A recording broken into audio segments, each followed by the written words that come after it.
This is Saudi House Bold Vision session hosted by Digital Saudi, so we're very grateful for their generosity here. I am joined by my esteemed panelists here, His Excellency Ibrahim Al-Mubarak, the Assistant Minister of Investment in Saudi Arabia, as well as Mr. Abdullah Zamel, the Chairman of the Board of GIB, Gulf International Bank. The investment landscape in Saudi Arabia has been on a steady momentum now for a few years. Lots of excitement. You've all seen the headlines recently, with VC funding, for example, exceeding $1 billion, as well as the first Saudi unicorn recently, I think a couple of weeks ago. So it's perfect timing to discuss the space and what makes it even more attractive for investors now more than ever. With that, I want to open with Your Excellency. Thank you for your time, Your Excellency. My first question is, if I'm an investor, we're here at Davos, there's plenty of people from all over the world. Why should I invest in Saudi Arabia? What makes it attractive? Thank you very much, Al. Happy to be here. Let me answer that question, maybe one very macro approach, and the second one would be a bit more concrete and gives visibility of what we're doing on the ground. So we have a very clear vision, driven at the top by the leadership. We have economic stability, political stability, financial stability. Add to that, we are very well positioned geographically to serve multiple continents. We're also able to deploy capital. We also have one of the youngest population in the world, so talent is not a problem. From an investment point of view specifically, to enable the vision targets and the vision objectives, we have also developed and launched the National Investment Strategy. The National Investment Strategy is overseen by a Supreme National Investment Committee chaired by His Royal Highness.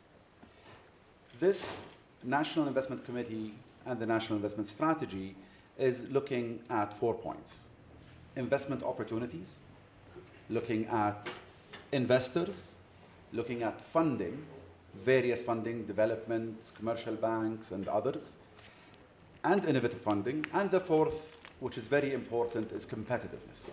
And we have made a lot of efforts and a lot of successes in raising the ease of doing business and the commercial registration, the visa processes. We've launched the investor visa, which makes it easy for people to access the country. The Ministry of Commerce have done great success with the issuance of commercial registration, clearing of goods at customs. That has been shortened significantly since the launch of the vision. We also have launched the Global Supply Chain Resilience Initiative, along with some economic zones around the country, to capitalize on the infrastructure, which is also something that is very critical for people to utilize and capitalize on the supply chain initiative. So this is, in general. So the Invest Saudi platform has multiple investment opportunities. Under the National Investment Committee, there are 2 committees. One, which has all the sectors, it's called the National Deal Flow Committee. And these are the ones that go and look at all the opportunities in Saudi with various sectors, and they publish them in a investor-friendly format. And the second one is the Incentives Committee, which also is gathering all the development funds, Ministry of Finance, to look at be it funding from the different development funds, look at tax incentives, customs exemptions, and all. That is all sitting at the center of government, overseen by the National Investment Committee, chaired by His Royal Highness. So we're serious about this. It's sitting at the highest level of government. So it's a great place to invest. Absolutely. I mean, thank you very much, Your Excellency. A lot of work is being done right now, and the results, I think, are being shown as well. And that's what we've talked about in terms of what we're seeing out there, and the messages that the delegation has been delivering are consistent. Let me pass it to Mr. Abdullah. Mr. Abdullah, how have you seen, from your vantage point as the chairman of the board of a major bank in the kingdom, the space of technology, and specifically fintech, evolve in the last 5 years or so? Well, thank you, Amr, and thank you, Digital Saudi, for having me. Let me start with yesterday I was with someone from Europe. He explicitly said that when I go to the GCC now, it's where Wall Street meets Silicon Valley. So that sums up this panel. Between finance and technology, the GCC have shown that they are at the forefront of adopting the latest technology. But if we go back to the vision and the 3 pillars of the vision, which is diversifying the economy, building institutions, and empowering the youth, the common factor amongst all those 3 pillars is technology adoption. And there is no shortchange of technology when it comes across the board, when it comes to government entities as well as the private sector. And let me just give a quick example here. You know, there is one indicator that has not improved in Saudi in 50 years, while all other indicators have shown tremendous amount of improvement from 1975 to 2015. And this goes across the GCC, by the way, and that is labor productivity.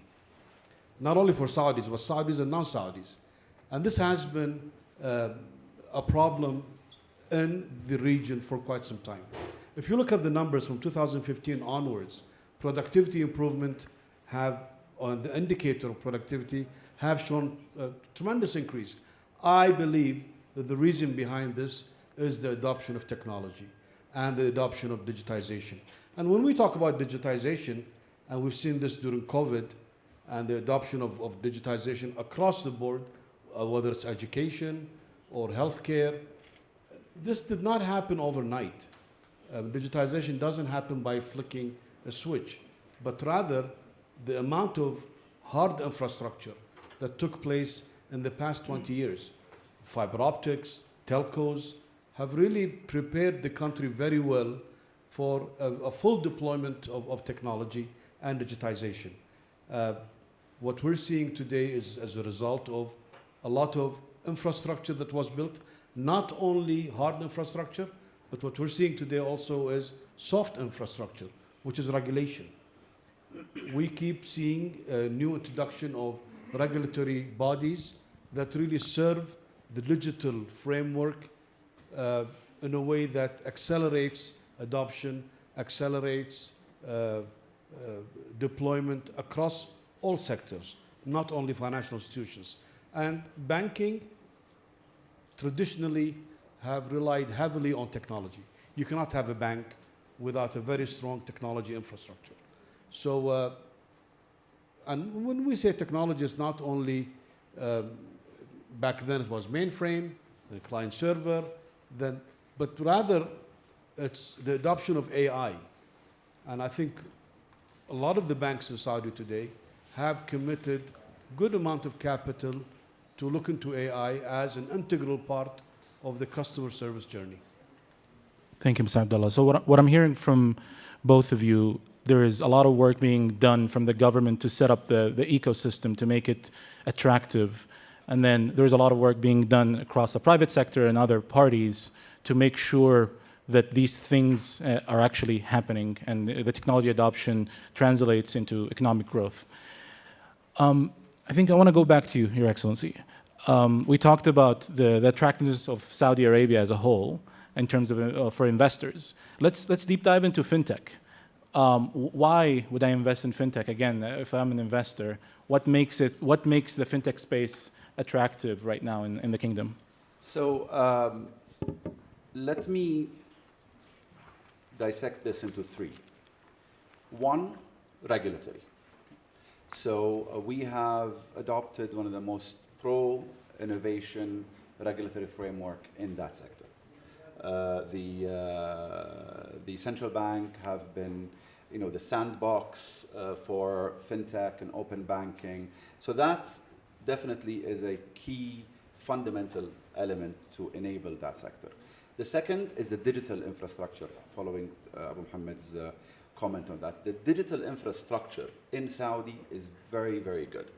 The internet is one of the fastest. The access is almost all over the country. The third is the human behavior. So in Saudi, and it was amplified during COVID, but the smartphone adoption is over 90%. Online payments and Apple Pay and Android Pay payments is almost above 80%. I haven't had a wallet in a long time. The adoption of e-commerce, online payments, government services as well. I mean, most of these services are now online, and the adoption, there was no issue with that. COVID, I think, with the financial sector specifically, really brought it because of the e-commerce, because of the lack of use of cash, whereby people were encouraged to use other methods other than cash. So those three pillars make the fintech sector in Saudi, in my opinion, the most appealing in the region. Thank you, Your Excellency. Yeah, I mean, I can attest to that as just a consumer, right? It has become much more seamless in terms of payments and just the regular day-to-day, financial services. I want to go back to you, Mr. Abdullah. I want to understand, as a chairman of the board of a major bank again, what do you see the role of the banks in supporting investment over the next couple of years? Where do they come into the picture in supporting investors and investment generally? Without the bank, you will not have investment. So it's a sector that I'm in, but those are the facts.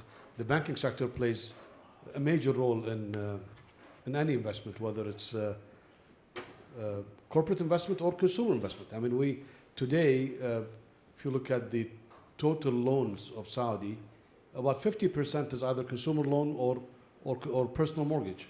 The other 50% is deployed for specifically investment. However, the fact of the matter is, I think we still have a long way to go. We don't have yet, and I know that CMA is working very hard on developing the debt capital market. And it's extremely important to have those options for any investor. Today, the banking, which is the commercial loan, should not only be the avenue to promote investment. There needs to be a deep capital market, just like we have today, a very deep equity capital market. There needs to be private credit. Those are avenues and vehicles that are in their infancy. So you talked about the possibility of fintech investment. I think, no doubt, as Ibrahim said, that the fintech investment opportunity is there that serves the consumer. But even above that, which is the debt capital market, the private credit, the infrastructure funds, those are all needed in order for the investment pie to expand. And I think the banks and financial institutions play a major role in that space. Thank you, Mr. Abdullah. I'm going to push a little bit here because obviously the global ecosystem is going through, higher inflation rates. We're hearing a lot of, higher for longer expectations across the globe, and the kingdom and the region is part of that and impacted by that. How do you see the higher for longer environment impacting investment, impacting you as a bank moving forward? Well, I would like to give SAMA, the central bank, the credit it deserves. Frankly, we've been very lucky in the GCC, not only in Saudi, but specifically in Saudi. We have quite a conservative regulator that has a very strong oversight. Well, we've seen this during the global financial crisis back in 2008. The impact on the Saudi economy was quite minimal. And I would give credit to the regulator. We have had somewhat of a conservative approach, and that is part of the reason why probably the rollout of digital banking was slightly slower in Saudi than it is regionally. But they caught up very quickly, and the sandbox was initially slow, but today we have 3 new licenses. We have new players in the digital banking space. The largest telecom in the Middle East is creating their own bank, STC. We have D360, and there's a 3rd license. So the diversification in the banking sector, whether it's conventional banks, Islamic banks, digital banks, that by itself will probably serve the consumer better, serve the market, and really the opportunities are there. The market is still hungry. We only have about 10 banks in Saudi. I'm of the opinion that it's not a bad idea. This way it's easier to have an oversight, it's easier to regulate, but at the same time, very highly capitalized. The capital adequacy ratio is one of the highest. We meet all Basel requirements. So the baseline here is extremely strong. The infrastructure, the foundation is very strong. And in any country, as you know, if the banking sector is not strong enough, everything else will probably fall apart. Thank you, Mr. Abdullah. I guess the resiliency theme is consistent across both the public and the private sector here. And it's shown, as you mentioned, through the financial crises, COVID, etc. But let me segue, because resiliency, I think, always starts from the public sector. We're privileged to have His Excellency here. I'm going to ask you a general question. The role of the government, where do you see the role of the government in promoting investment, right? Because that's a topic that a lot of people want to understand, and where do they play, essentially? I think regulation, to Mohammed's point, is very critical. Because regulation is fundamental. It's you're addressing the fundamentals of any issue that you may face. We can see beyond the financial sector, but related, we look at one of the most successful programs in Saudi, which is the housing program. Yes, there is a large investment in that sector from the government, but a big part of it was regulatory reforms on the off-plan sales, on the mortgage regulation from the central bank, on the affordable housing and the general housing programs, how they deploy capital and how they deploy the mortgage through the commercial banks and subsidize the interest, so it allows them to give much more coverage. So regulations, they change the fundamentals and they enable you to do a lot more with the same amount of investment. I think the second point, the government also, now that we're going beyond traditional, the energy, petrochemical, manufacturing economy, we're going into more services, tourism, logistics, and others. One of the other roles of the government, and I believe that we've been doing this successfully, is front-loading some of these investments to encourage the private sector to follow through.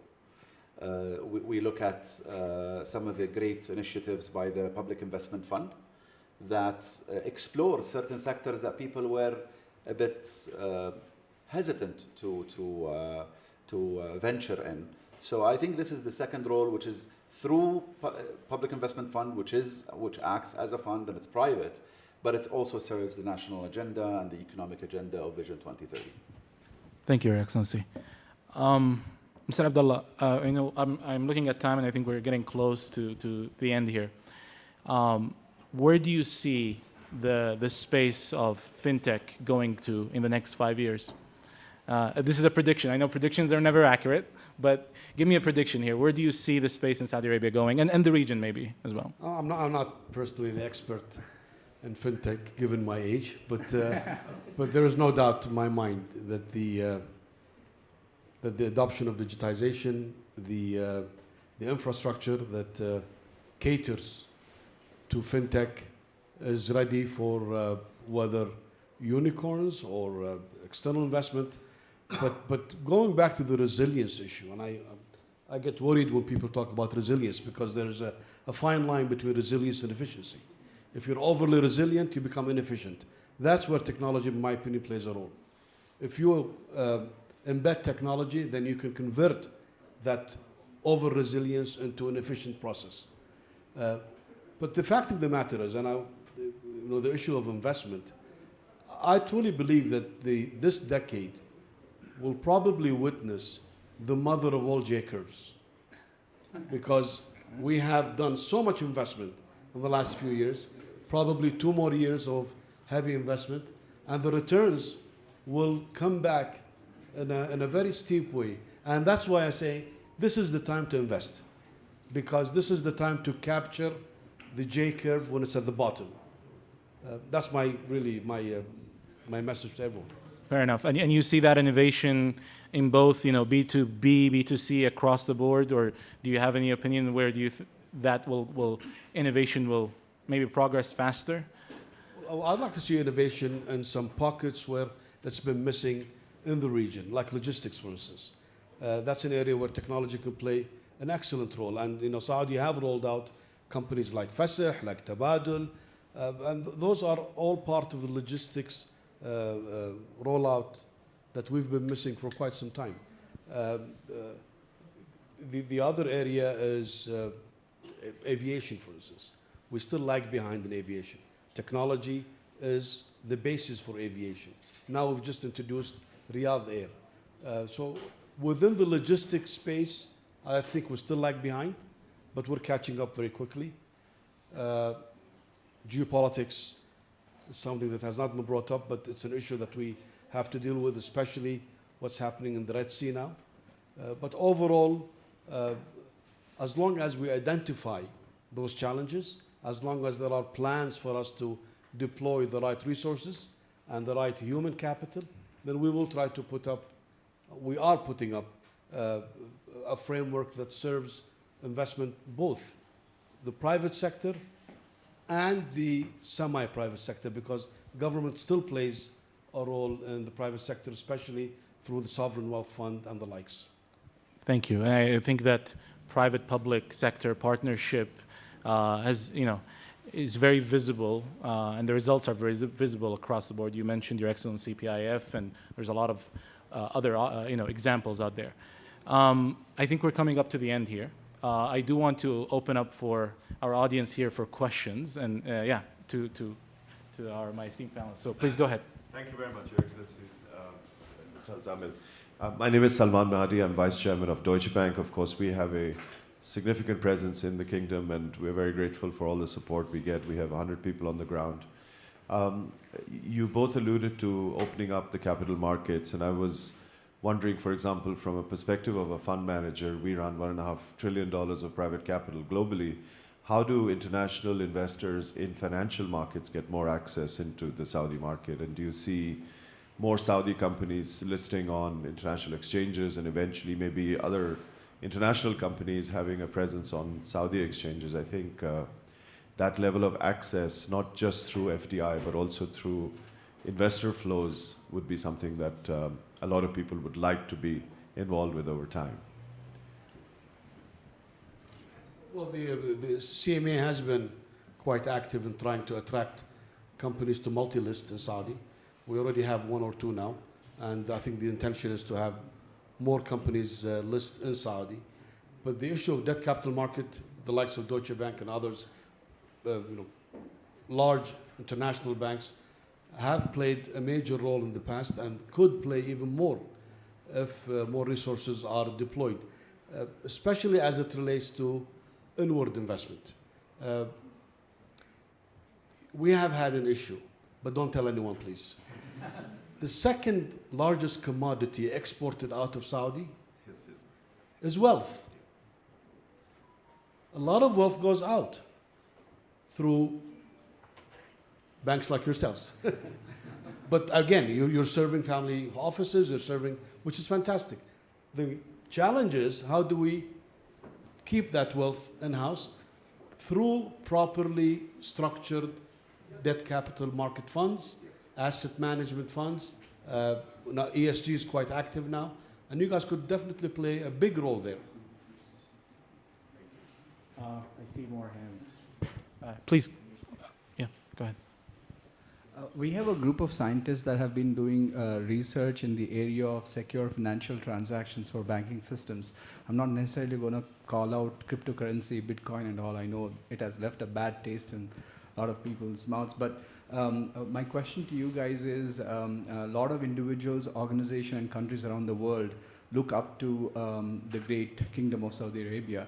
So in this space, what are your thoughts on introducing, embracing, and maybe integrating with the current financial and banking systems so that there's more openness to embracing crypto or secure transactions?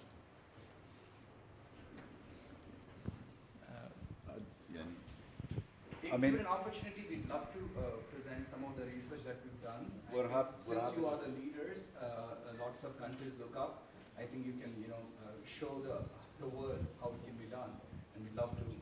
We're happy to see what you have. I think as I said, Saudi has a very strong regulator, be it in the Capital Market Authority or in the central bank. They're the custodian of those two sectors, and our economy depends a lot on the banking and on the capital markets. So we generally are very innovative, but also cautious into approaching any changes into these two and others as well. And one last comment is, it's not a replacement, but more of an enhancement and a complement of the existing system, which makes it more secure transactions-wise and ledger management-wise. So I seek for an opportunity. Thank you. I think one more question, and then we'll, please. Well, thank you very much. Good evening, Excellencies. Thank you very much. And Greg Johnson, Rubicon Digital, and New York University in Manhattan. I had the good fortune to come to Riyadh for the first time and speak at Seamless. So I can tell you firsthand of the thousands of people that were there in August, no less, for the Fintech events. It is such a thriving space. It's exactly the same. That's what I was saying 5 minutes ago. But in all seriousness, I wanted to say that one of the things I thought that you mentioned, Salman, and it made me think of this. The Fintech report that they put out was comprehensive, it was in-depth, and I was wondering, as it speaks to the productivity issue that you brought up, which many people recognize and talk about, one of the things I thought was really interesting from the academic side that I do was the emphasis on financial literacy. So when you think about the young population, you have an opportunity also to maybe leapfrog and not just get back up to level, but actually leapfrog, maybe even building on the gentleman's question around digital assets. So, but thank you very much. Congratulations. Thank you very much. All right, I think that's it. I want to thank my remarkable panelists here for their time and their insights. Thank you very much. I want to thank Digital Saudi for hosting us. We look forward to more of the Saudi House Bold Vision session, and thank you very much.